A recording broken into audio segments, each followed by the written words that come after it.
Scanning for audio.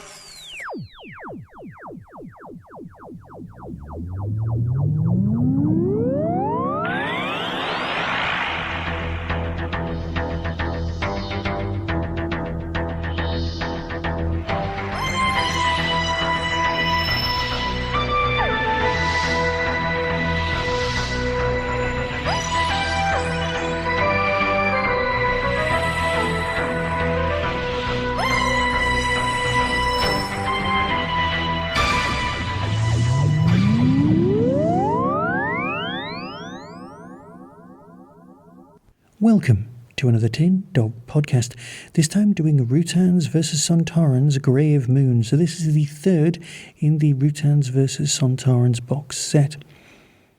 It's been a very nice surprise that this box set has kind of snuck up on me, and I know how much I enjoyed the Sontarans vs Rutans box set, but this has been equally as good. Now obviously this is release number 3, so in release number 1 you had just the renegade DoctorWho Doctor, okay? Now that Doctor doesn't really get to meet any other Doctors. Well, at the moment. It kind of does though, really. She gets multi-Doctor stories all the time, but that's not important. What I'm saying is, historically wise, it didn't really factor in. But then you got the 8th Doctor turning up in the 2nd Doctor story, and then you've got the 8th Doctor turning up in the 6th Doctor story. Now it is 6th Doctor heavy. The 8th Doctor is kind of a glorified cameo, but still exceptionally important to the narrative. So think of this more as a 6th Doctor story, and you can't go wrong. The Doctor and Peri track a criminal imposter to a moon sanctuary of healing ponds, only to discover the lone Rutan the Doctor has previously met, trapped in a self-made web of lies. Experiments to rejoin the host have forged a bond with a grieving. Experiments to rejoin the host have forged a bond with a grieving pond farmer. Ooland. And their mutual obsession tightens, so Ooland's ponds grow more polluted. As the Doctor and Peri strive to free Melmoth and Ooland from each other, another Doctor is at work close by, with far-reaching plans of his own for the lone Rutan. This release will have a limited CD processing of 1,500 copies. Okay, I am thoroughly enjoying this, and I am worried that there's only going to be the one more Rutan box set, because it's been great. This could run for ages. I know it's called Rutans vs Sontarans. There's very few Sontarans actually in this, or indeed in the other box sets. Well, there was quite a lot in the first one. But you know what I mean. Peri's brilliant. Colin, as always, is brilliant. And the weird thing is, and let's face it, for those of you paying attention as a fan, there's a website out there that marks off the appearance of all the Sikhs in Doctor Who. Well, I've had an eye out for my own kind. How many Geordies do you experience in Doctor Who using their actual accent?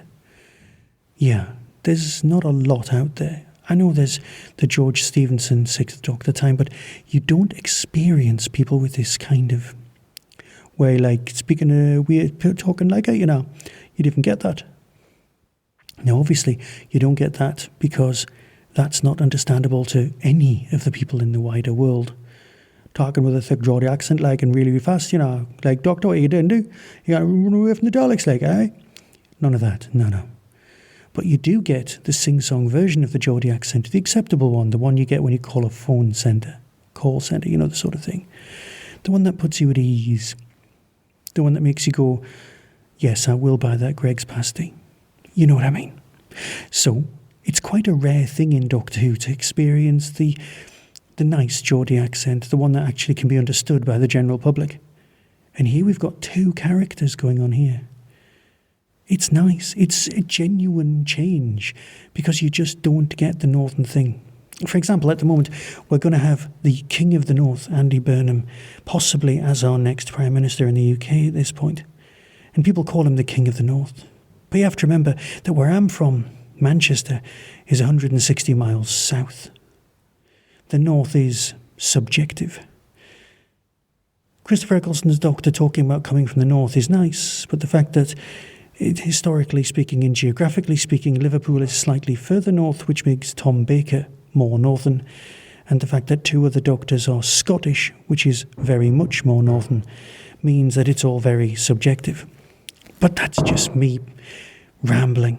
What I'm saying is that this is a lovely audio. The relationship between the Rutan pretending to be somebody but taking on the existence of someone who's dead, someone who loved someone else also there, the healing ponds, the pollution, all of that characterisation, the way it's been constructed is all just lovely. Lizzie has, as always, produced a beautiful piece of writing.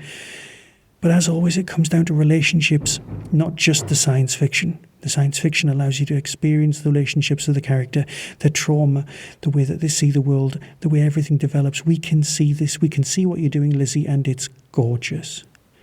Genuinely well constructed, genuinely well written, and beautifully performed.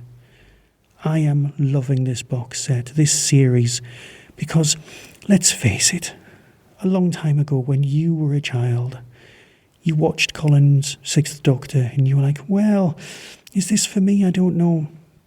But now you watch, you listen to this, you listen to these Doctor Who stories and you go, yeah, actually, this is great. This is what Doctor Who needs to be on TV if it ever came back. Just take the best Big Finish stories and make them visually, and everyone will be happy. There's like 500 Big Finish cracking scripts that you could remake for TV. This stuff has already been tested and works. They don't need to try that hard to make Doctor Who great, because it already is great. The rest of the world just don't know. Here's the trailer and decide for yourself.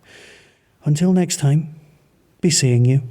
Sorry, I was somewhere else entirely. Another place, another time. From Big Finish Productions, The Worlds of Doctor Who, Rutans vs. Sontarans, Grave Moon.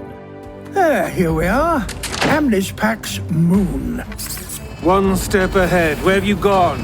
Beyond these bushes is a sanctuary of restorative ponds, run by peaceful farmers for interspecies healing and medicinal... Oh, dear. A grave. All by itself. And a name. Y...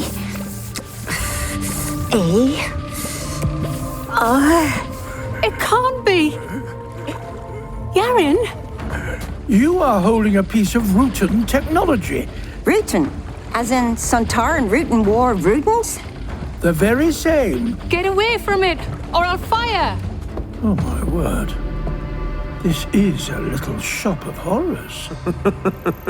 Didn't take you long, did it? It isn't safe for you to be in here. Your form is unstable. Please! Let me see you, Melmoth.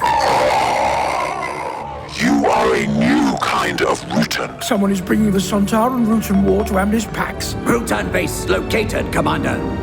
We can't leave. The Sontarans are landing. Readying battle spheres. I'll kill you! No! What have you done? What have you done? Hail Sontar! Hail Sontar! Hail Sontar! Big Finish, for the love of stories.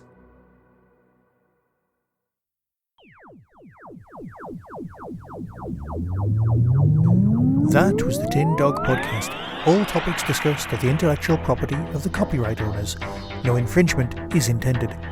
Why not follow the show on Blue Sky at tindogpodcast.bsky.social. If you've enjoyed this podcast on YouTube, please click like and subscribe. To contact the show, email tin-dog@hotmail.co.uk. The Tin Dog Podcast is a founder member of the Doctor Who Podcast Alliance.